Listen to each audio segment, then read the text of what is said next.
पड़ी। देखो क्या है, बचपन से ही हम लोग सुनते हैं, वो कौन सा एक कहावत कहा जाता है, कौन कहता है कि बूढ़े इश्क नहीं करते। हालांकि बूढ़ नहीं कि हम अपना बूढ़ा है कि पहले कतना लोग के हम पठंगा धरा देता। भैया ये भाव है, कौन कहता है कि बूढ़े इश्क नहीं करते। वो हम लोगों से ज्यादा करते हैं, पर उसके उनके ऊपर लोग शक नहीं करते। तो आपने तो भाभी को देख के गा दिया जी। मैं कहाँ जाऊं, मेरा भी मन है, मेरा भी दिल है। साली तो हंसे बोले बतिया में के पड़ी। आ दिल जीजा संग तोहरा लगावे, दिल देवरो संग तोहरा लगावे के पड़ी। भौजी हमसे हंस बोले बतियावे के पड़ी। भौजी हमसे हंस बोले बतियावे के पड़ी। दिल देवरो संगे तोहरा लगावे के पड़ी। दिल देवरो संगे तोहरा लगावे के पड़ी।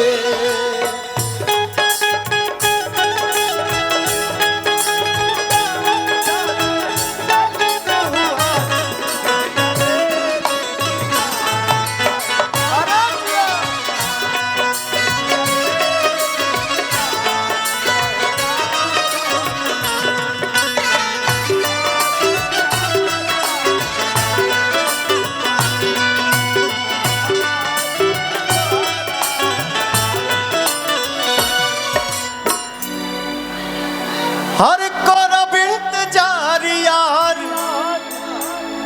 पिपरा के छाँव में।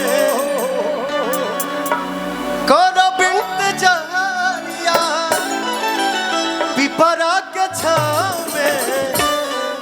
अब मिले खातिया जइहा, मिले खातिया जइहा जीजा जी के गाँव में। मिले खातिया जइहो पंजाब के गाँव में। मिले खातिया जइहो इंतजारिया पिपरा के छाँव में। कोनो इंतजारिया पिपरा के छाँव में। मिले खातिया जइहा, मिले खातिया जइहा पलमुआ के गाँव में। मिले खातिया जइहो पलमुआ के गाँव में। मिले खातिया जइहो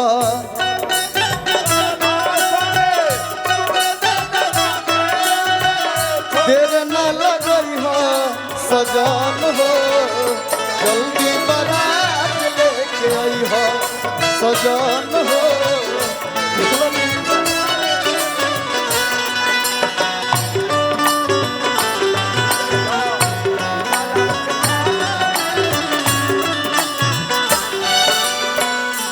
कैसे बताई कितना प्यार करीले।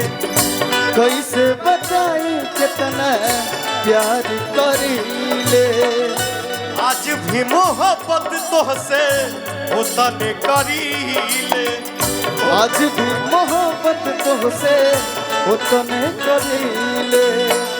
प्यार के निशानी दे हम, प्यार के निशानी दे हम पायल तोहरा पाँव में। मिले खातिया जइहा, मिले खातिया जइहा पलमुआ के गाँव में। मिले खातिया जइहो पलमुआ के गाँव में। मिले खातिया जइहा।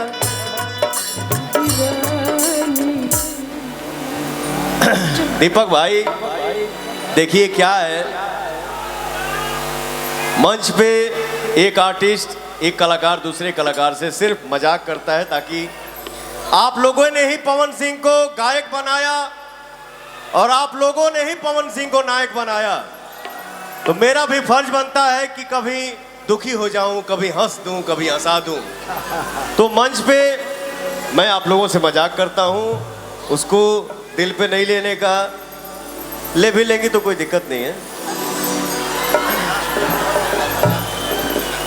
लव है सीरियस। बैक पगली, छोट देवर है, हम मजाक कई सकीला। हाँ भाई, बिल्कुल आपका हक है। अरे तो पगला, हम कौन सा सीरियस बोलते हैं, हम भी तो मजाक ही करते हैं। बस 2 तारीख को भैया